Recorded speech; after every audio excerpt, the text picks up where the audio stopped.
Manchester United after they'd missed 3 in their last 3 games. First up, let's ask the gentleman to my right if they thought that was a fair result. No, to be perfect honest, I can't say anything. I'm not going to kid myself. Liverpool was still better with 10 men than Manchester United. Looked more likely to score a goal, and they didn't get what they deserved in the end. You know what they say? That's what champions are made of, right? Yeah, and this is Manchester United. They tend not to play until the change of the calendar, do they? You know, they try and stay in contact with everybody until January, and they do most of their stuff in the second half of the season. So it's not untypical, but you'd have thought they might have shown a bit more.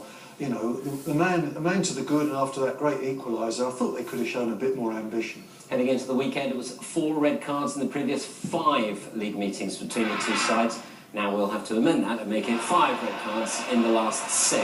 We talked about it a little bit at half-time. How did you see this, Paul? Because we've seen worse than this already this season. It's all about opinions. I thought it was a big decision by the referee to make that, given everything about the game. It was a big decision made, but it was made easy for him. You can't jump in like the way he jumped in. It's as simple as that. We can talk about him getting the ball first, but the ruling says if 2 feet are off the floor, you're not in control, and he wasn't in control. There's a bit of a spat as well between Andre Shelby and Sir Alex Ferguson, apparently, who was leaving the field. Let's have a look at the opening goal, scored by Stevie G, and you could see what it meant to him. And this was kind of in the balance of play, wasn't it? Yeah, it was interesting. I mean, Maka made the point, perhaps it was a bit too early for them. You can't help feeling that there's Liverpool players with far too much space inside the penalty area. You'd have thought somebody would have been a bit closer to a player of Steven Gerrard's calibre.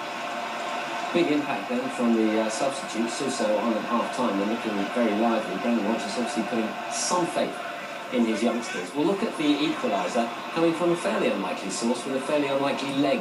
Let's be honest, he does his best work when he's attacking. That's when he's at his best. And, you know, in the round, we know he's a good player on the ball in the attacking third. The only problem is when he goes near the ball in the defending third, he's liable to give away fouls, give away penalties, get himself booked. But in that area, he is very, very confident. He's a wonderful finish with the foot. He doesn't use it often, but I tell you what, someone with a natural left foot scores that. We're saying it's great, fantastic, isn't it? Guess what I'm going to ask you now, Jamie? Well, it's a shame it came that way around. I was hoping Parks got this question. To be fair, Andrew, when it happened, I went penalty. Clear, nailed on penalty. When you see it again, it's a silly challenge to make from Johnson's come such a long way back.